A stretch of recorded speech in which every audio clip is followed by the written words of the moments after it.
छात्रों, आज कक्षा 10 की हिंदी में काव्य खंड के अंतर्गत हम लोग चल रहे हैं आज महाकवि सूरदास के पद की ओर। इसके पूर्व की सूरदास के पद का अध्ययन किया जाए, एक संक्षिप्त और गंभीर जानकारी महाकवि के विषय में। बच्चों, हिंदी साहित्य का भक्तिकाल और उसी भक्तिकाल में सगुण भक्ति की कृष्णाश्रयी शाखा के प्रतिनिधि कवि के रूप में जाने जाने वाले महाकवि सूरदास, जिन्होंने अपनी लेखनी से 1.25 लाख पदों की रचना करके एक महान ग्रंथ सूरसागर की रचना की।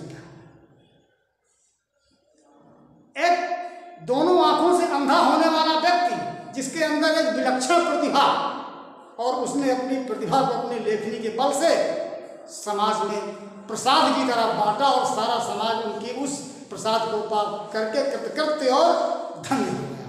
बच्चों, सूरदास के काव्य की महत्ता का वर्णन शब्दों में तो नहीं किया जा सकता है, फिर भी महान समालोचक आचार्य पंडित रामचंद्र शुक्ल की अगर इन पंक्तियों को एक बार पढ़ लिया जाए तो बहुत कुछ सूरदास के विषय में जाना जा सकता है। ज़्यादा कुछ जानने की जानकारी आवश्यकता फिर नहीं रह जाती है। आचार्य रामचंद्र शुक्ल ने कहा था सूरदास के विषय में कि जय देव की देववाणी की स्निग्ध पीयूष धारा जो काल की कठोरता में दब गई थी, अवकाश पाते ही मिथिला की अमराइयों के बीच ब्रज के करील कुंजों से विद्यापति के कोकिल कंठ से प्रस्फुटित हुई। श्री कृष्ण की लीला का कीर्तन गान करने के लिए 8 वीणाएं उठी, जिनमें सबसे मधुर और सरस झंकार अंधे कवि सूरदास के वीणा की थी। अब यहीं से आप जान लीजिए सूरदास जी कितने महान कवि थे। रामचंद्र शुक्ल जी ने अपनी समालोचना में इसका वर्णन कर दिया है। तो ये आप अच्छी तरह जानते हैं कि सूरदास भगवान श्री कृष्ण के भक्त थे। भगवान श्री कृष्ण सूरदास जी के आराध्य देव थे और उन्हीं की वंदना, उन्हीं की अर्चना, उन्हीं की भजन, उन्हीं की पूजा में उन्होंने अपना पूरा जीवन समर्पित कर दिया। तो ये पहला पद सूरदास जी का, जिसको हम शुरू करने जा रहे हैं, ध्यान लगाइए, दत्त चित्त हो जाइए और समझिए कि आखिरकार इसमें क्या है।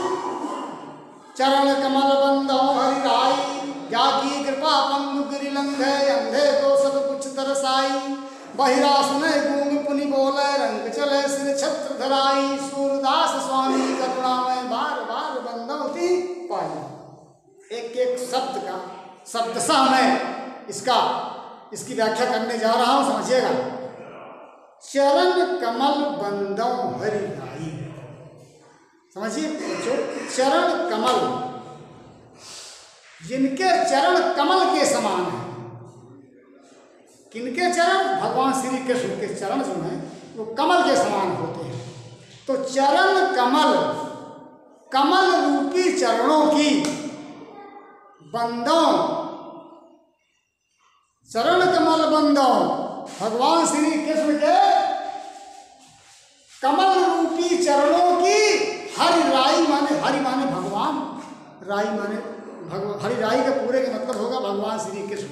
भगवान श्री कृष्ण के कमल रूपी चरणों की मैं वंदना करता हूँ।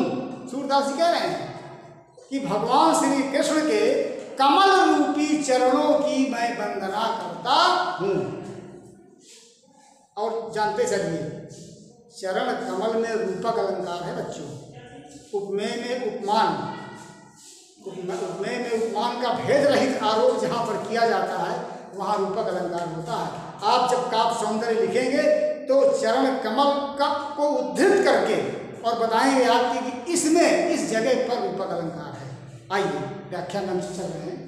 चरण कमल बंदो हरि राई, सूरदास जी कहते हैं कि मैं हरिराई माने भगवान श्री कृष्ण के कमल रूपी चरणों की वंदना करता हूँ। जाकी कृपा पंगु गिरिलंघै, जाकी माने जिनकी, कृपा से अनुकंपा से, पंग माने लंगड़ा, गिर माने पहाड़ को, लंघे माने लांग जाता है, पार कर जाता है। जिनकी कृपा से लंगड़ा व्यक्ति पहाड़ को लांग जाता है। यद्यपि लंगड़ा चलने में असमर्थ होता है और पहाड़ को लांघना तो बहुत बड़ी बात है, लेकिन अगर भगवान श्री कृष्ण की कृपा हो जाए किसी लंगड़े व्यक्ति के ऊपर तो गिरिलंघै, पहाड़ को वो लांघ जाता है। जाकी कृपा पंगु गिरिलंघै, जिनकी कृपा से लंगड़ा व्यक्ति पहाड़ को लांघ जाता है। अंधे को सब कुछ दर्शाई, जो अंधा है, जिसकी दोनों आंखें से दिखाई नहीं पड़ता है, अगर उनकी कृपा हो जाए तो सब कुछ दर्शाई माने दिखाई देने लगता है। भगवान श्री कृष्ण की कृपा हो जाए तो लंगड़ा व्यक्ति पहाड़ को लांघ सकता है और अंधे व्यक्ति को सब कुछ दिखाई देने लगता है। बहिरा सुने, जो दोनों कानों से बहरा हो गया है, कुछ नहीं सुनाई पड़ता है, अगर उनकी कृपा हो जाए तो बहिरा व्यक्ति सुनने लगता है। चमत्कार हो जाता है भगवान की कृपा होती है किसी के ऊपर। गूंग पुनि बोले, जो मूक है, गूंग माने गूंगा, गूंगा का मतलब मूक, जो बिल्कुल बोल नहीं पाता है, वो बोलने लगता है। गूंग पुनि बोले, पुनि माने फिर से बोलना शुरू कर देता है गूंगा व्यक्ति। कब? जब भगवान श्री कृष्ण की कृपा हो जाए। बहिरा सुने गूंग पुनि बोले, बहिरा व्यक्ति सुनने लगता है, गूंगा व्यक्ति फिर से बोलने लगता है। और रंग चले सिर छत्र धराई, बच्चों रंग होता है निर्धन, रंग माने निर्धन, जिसके पास कुछ नहीं है, एकदम गरीब, वो व्यक्ति चलने लगता है सिर में, अपने सिर के ऊपर छत्र माने मुकुट को, धराई माने धारण करके, रख करके। जो व्यक्ति एकदम निर्धन है, धन रहित है, वो भगवान श्री कृष्ण की यदि कृपा हो जाए तो वो अपने सिर के ऊपर मुकुट धारण करके चलने लगता है। और मुकुट धारण कौन करके चलता है बच्चों? राजा ही मुकुटधारी होता है। और जब किसी गरीब व्यक्ति के ऊपर भगवान की कृपा हो जाती है तो राजा बन जाता है। मुकुट धारण करके चलने का मतलब कि रंग से राजा बन जाता है भगवान की कृपा होने के बाद। तो सूरदास स्वामी करुणा में सूरदास जी कहते हैं, जहाँ सूरदास लिखा रहे पंक्ति में, वहाँ आपको ये लिखना है और कहना है कि सूरदास जी कहते हैं कि स्वामी करुणामय, मेरे स्वामी, मेरे भगवान बड़े करुणामय हैं, बड़े दयालु हैं। मेरे भगवान श्री कृष्ण बड़े दयालु हैं, करुणामय हैं।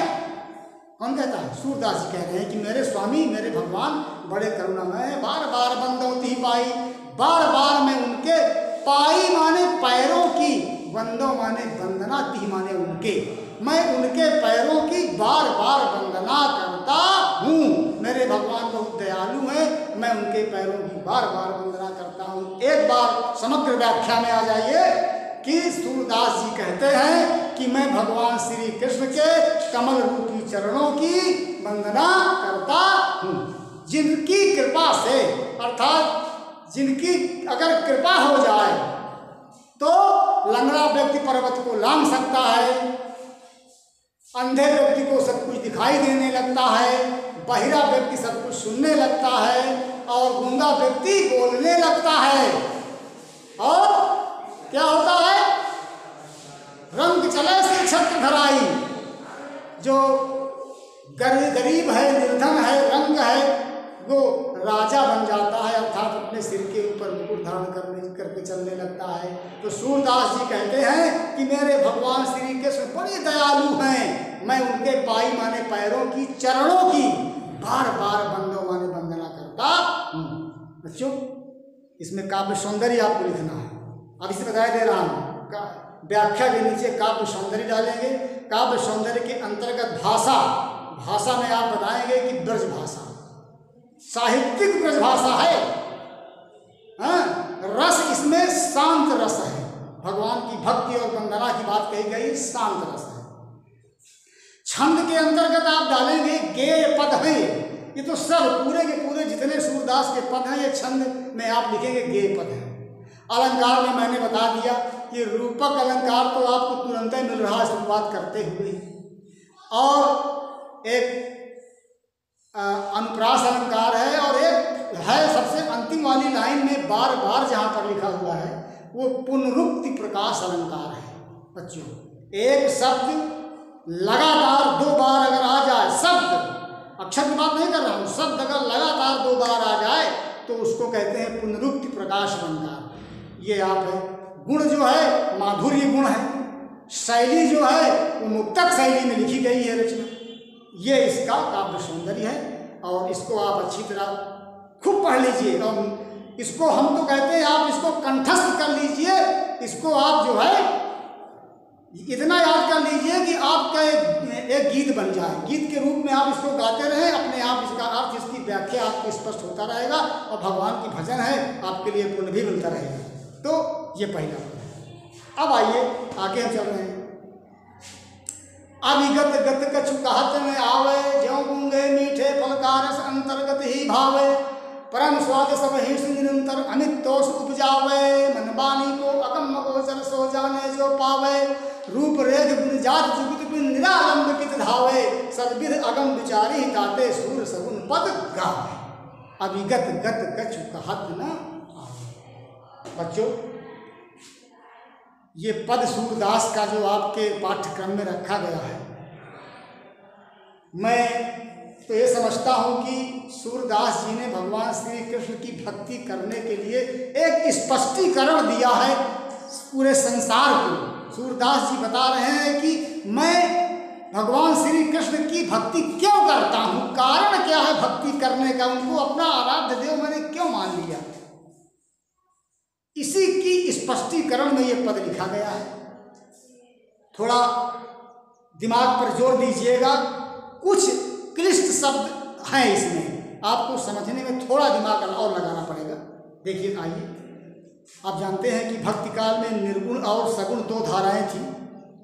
सगुण के सूरदास जी और निर्गुण धारा में कबीरदास जी थे, और निर्गुण भक्ति वो होती है, मैंने एक दिन भक्ति निरूपण पर एक वीडियो बनाया था, संभवतः आप लोगों ने उसको देखा होगा। निर्गुण भक्ति वो होती है जिसमें ईश्वर का कोई रूप नहीं होता, कोई आकार नहीं होता, कोई प्रकार, न कोई जात, न कोई गांव, न कोई माता, न कोई पिता, न जन्म, न उसकी मृत्यु, वो कहीं नहीं है, हर जगह है, वो उसका कोई एक निश्चित रूप नहीं होता, वो निर्गुण भक्ति होती है। तो सूरदास जी इस पद में यही बताने जा रहे हैं कि मैं निर्गुण भक्ति मैंने क्यों नहीं किया, निराकार ब्रह्म की उपासना मैं क्यों नहीं करता हूँ, श्री कृष्ण की उपासना मैं क्यों करता हूँ, इस कारण को बताते हुए यहाँ पर स्पष्ट किया है सूरदास जी ने। आइए, अविगत गति कछु कहत न आवे। निराकार ईश्वर की बात है, पहली लाइन। निराकार ईश्वर क्या होता है? अविगत होता है। अविगत माने निराकार।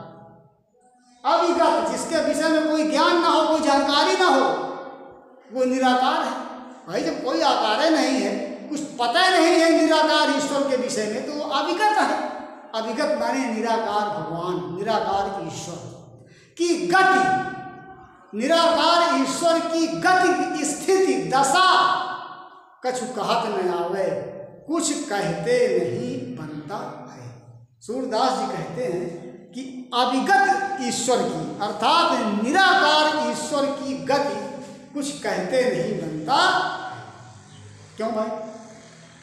जिस चीज को हम न देख पाते हैं, ना हमको दिखाई पड़ती है, ना कोई हम उसका आभास कर पाते हैं, तो आखिरकार कोई हमसे पूछेगा कि उस चीज के विषय में, तो हम क्या बताएंगे? सही बात है, कुछ पता नहीं उसकी स्थिति, उसकी गति के विषय में निराकार की कुछ पता ही नहीं।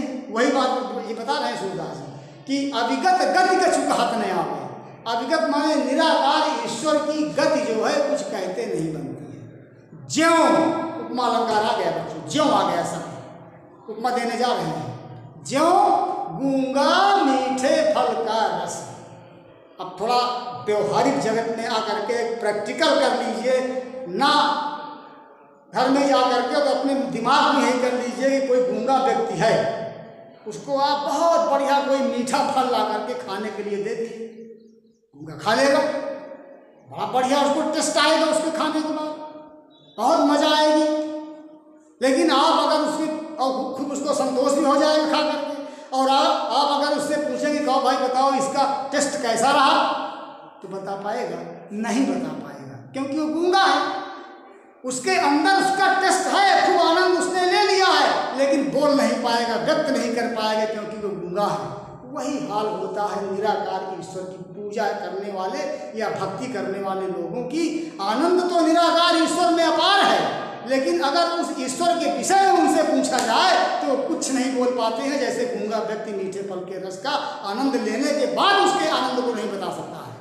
आइए, ज्यों गूंगे मीठे फल का रस, जिस प्रकार से गूंगा व्यक्ति को मीठे फल का रस देने पर अंतर्गत ही भाव है, अंतर्गत माने अंदर उसके मन में, उसके मन में मीठे फल का रस जो है बहुत भाता है, बहुत अच्छा लगता है, बहुत उसको सुख प्राप्त होता है जब मीठे फल का रस वो चूसता है या खाता है मीठा फल। तो गूंगा व्यक्ति अपने अंतर्गत ही, अंतर्गत माने मन में, मन ही मन, वो उसको बहुत अच्छा लगता है। परम स्वाद सब ही सुनिरंतर, परम स्वाद माने बहुत अधिक स्वाद उसको निरंतर माने लगातार स्वाद प्राप्त होता रहता है उस मीठे फल के खाने से। उसको परम स्वाद माने बहुत अधिक अत्यधिक स्वाद निरंतर माने लगातार प्राप्त होता रहता है। और अमित तोष उपजावे उसके मन में, अमित तोष, अमित माने अमिट, जो मिट ना सके, जो समाप्त ना हो सके, ऐसा तोष माने संतोष, उपजावे माने पैदा होता है उसके मन के अंदर। किसके? गूंगा व्यक्ति के। मीठा फल खाने के बाद गूंगा व्यक्ति के अंदर लगातार स्वाद उसको मिलता रहता है और उसके मन में अमिट संतोष पैदा हो जाता है फल का खाने के बाद। तो परम स्वाद सब हेतु निरंतर अमित तोष उपजावे और मन वाणी को अगम गोचर। अब देखिए, अब आ गए ये उपमा देने के बाद, अब ये आ गए तुरंत निराकार ईश्वर। निराकार ईश्वर क्या है? मन वाणी का अगम अगोचर। वो भगवान जो है, निराकार भगवान जो है, वो मन और वाणी से अगम और अगोचर है। अगम किसको कहते हैं? अगम, जहाँ कोई पहुँच ना सके। गम माने पहुँचना, जाना, चलना। जहाँ कोई आ लग गया, नकार लग गया, अनकार है। गम में आ लग गया तो नकार निगेटिव बन गया। गम माने जाना, पहुँचना। आगम जो ना पहुँच सके, वो ईश्वर के पास कोई पहुँच नहीं सकता है, वो मन और वाणी से अगोचर। अगोचर का मतलब होता है इंद्रियों से परे, जो दिखाई ना पड़े। अगोचर, जो दिखाई ना पड़े, जिसको हम देख ना सकें, जिसको मन से हम एहसास ना कर सकें, जिसको वाणी से हम जिसके विषय में बता ना सकें, वो होता है निराकार। तो मन वाणी को अगम अगोचर, मन और वाणी से वो ईश्वर अगम और अगोचर है। सो जाने जो पावे, जो व्यक्ति उसे पाता है वही उसके विषय में जान पाता है। अर्थात निराकार ईश्वर से जिसकी मुलाकात हो जाती है वही उस ईश्वर को जान सकता है। इसके अलावा और दूसरा व्यक्ति उसके विषय में कुछ नहीं बता सकता, क्योंकि न उसके पास तक मन पहुंच सकता है और न उसके पास तक वाणी पहुंच सकती है, न उसके पास तक इंद्रिय पहुंच सकती है। वो मन और वाणी से अगम और अगोचर है, इसीलिए वो निराकार ईश्वर है। रूप रेख गुण जात जुगुत गुण। अब देखिए, उस निराकार ईश्वर की न कोई रूप है, न कोई रेखा है, न कोई गुण है, न कोई जाति है, न उसको पाने की कोई युक्ति है। रूप रेख गुण जात जुगुत बिन, एक एक शब्द को देखिएगा, न उसके कोई रूप है, किसका? निराकार ईश्वर का।